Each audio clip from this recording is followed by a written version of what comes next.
Okay, so you know that feeling right when you're just like flooded with information, like trying to prep for a big meeting, or you're diving into a whole new field, or maybe you're just super curious about something. Yeah, totally. Like you need to cut through all that noise and figure out what actually matters. Get to the good stuff quickly. And that is exactly what we're all about here, getting to the heart of things. And today's deep dive is all about a skill that you might not realize is so valuable. It really is. And you see it popping up everywhere in business school, challenges, job interviews, even when you're putting together business plans or trying to wrap your head around a new market. I'm talking about the guesstimate. The guesstimate, so for people who haven't heard that term before, what are we talking about here? Well, a guesstimate is basically when you make an educated guess. Hmm. An approximation when you don't have all the information at your fingertips. It's Right. part intuition, part logic. But the really cool thing is that it's not just about getting the right answer. It's more about the process you use to get there. So it's like how you think through the problem that's actually more important than the specific number you end up with. Exactly, and that's what we're going to dive into today. Our mission is to give you some really practical tools and strategies so you can feel confident tackling these guesstimates. And we've been digging through some really interesting material to help us do just that. Yeah, we found some great stuff, and it really highlights how valuable this skill can be. To give you a taste, the material we're looking at had some classic guesstimate questions. Things like, how many trees are there in the entire world? Or how many pizza places are there in New York City? The kind of questions that just make your head spin at first. Seriously, but the cool thing is getting good at guesstimates isn't just some mental exercise. It actually has some real-world benefits. Absolutely. For one, it can help you make quick decisions when you're under pressure. Even if you don't have all the data in front of you, you can still make a reasonable judgment call. Makes sense, and I imagine it also forces you to be more creative in your problem solving. Totally. When you're working with limited information, you have to think outside the box. Make some smart assumptions and connect the dots in ways you might not have considered before. And maybe even more important, it helps you explain your reasoning to others. Because when you present a guesstimate, you can't just throw out a number, you have to walk people through your logic. Exactly. You have to be able to say, here's how I got to this number, here are the assumptions I made, here's why I think it's a reasonable estimate. So let's get into the nuts and bolts. How do you actually approach a guesstimate? Where do you even begin? Okay, so the basic idea is to break down the problem into smaller, more manageable chunks.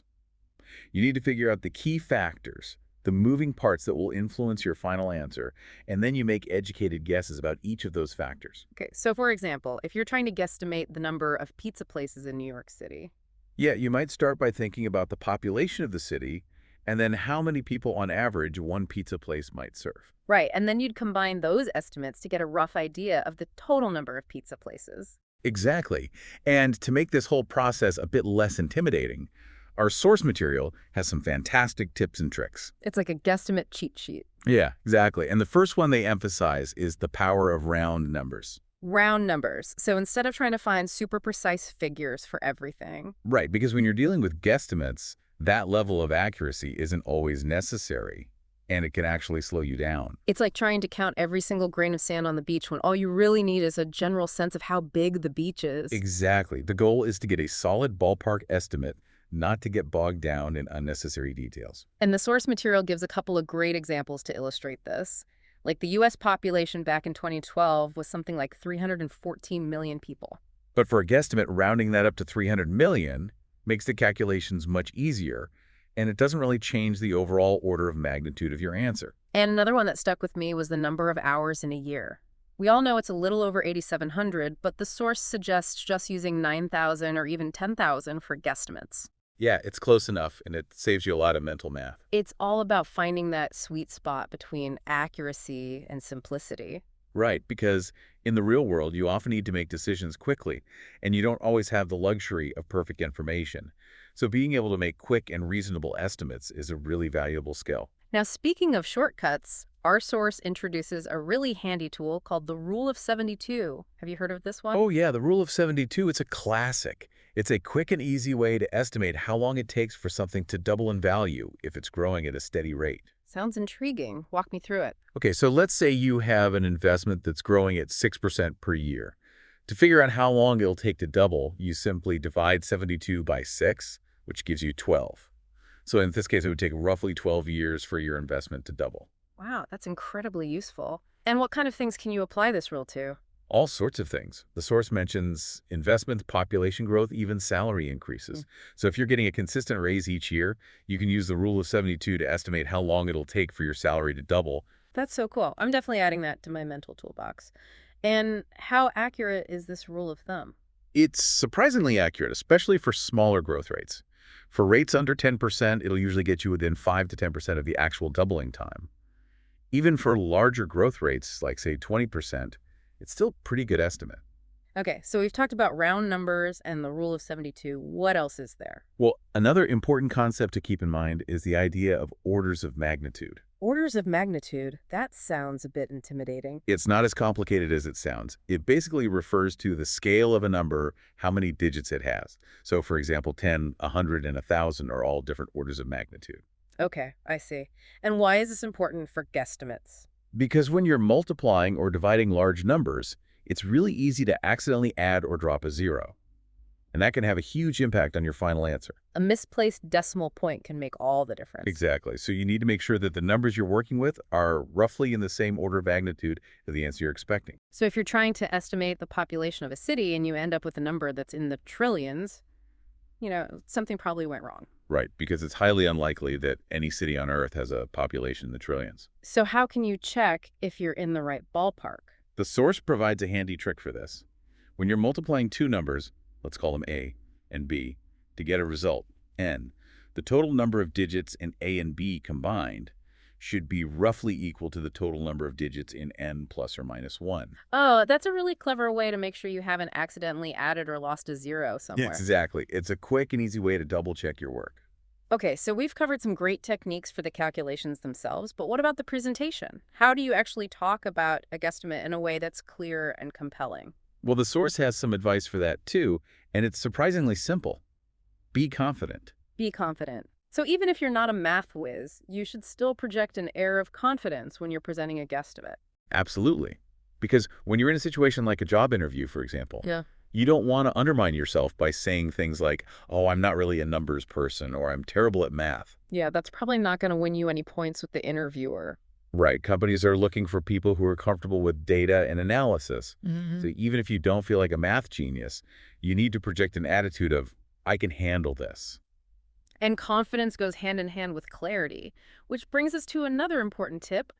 Label your units. Yes, this might seem like a minor detail, but it can make a huge difference.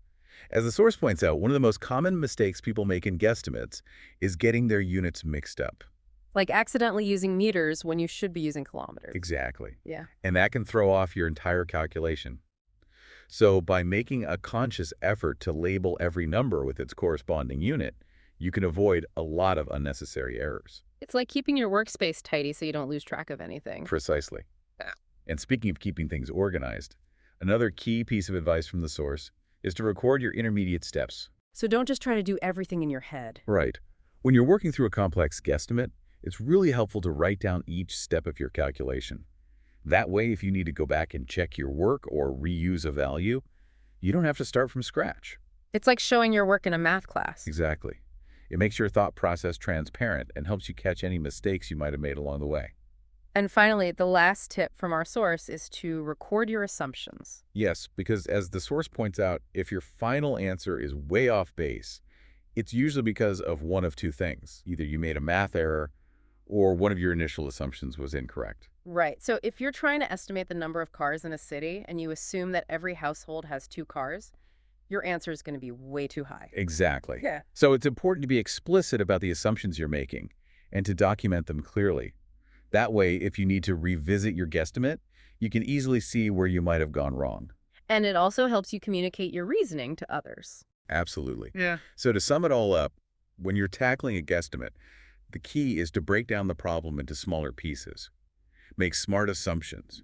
Use round numbers and handy tricks like the rule of 72.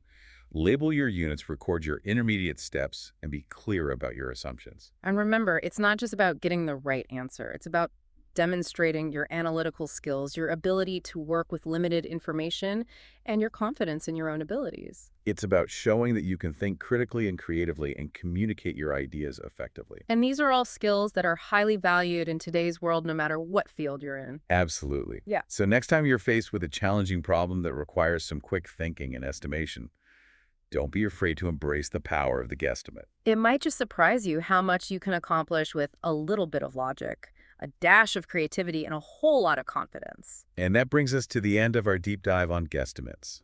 Hopefully you found this exploration insightful and are walking away with some practical tools you can start using right away. I know I did. I learned a ton, and I'm already thinking about how I can apply these strategies in my own life. And that's really the key takeaway here.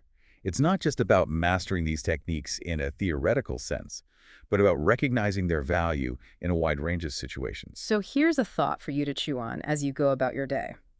Think back to a recent situation where you had to make a quick decision or solve a problem with limited information.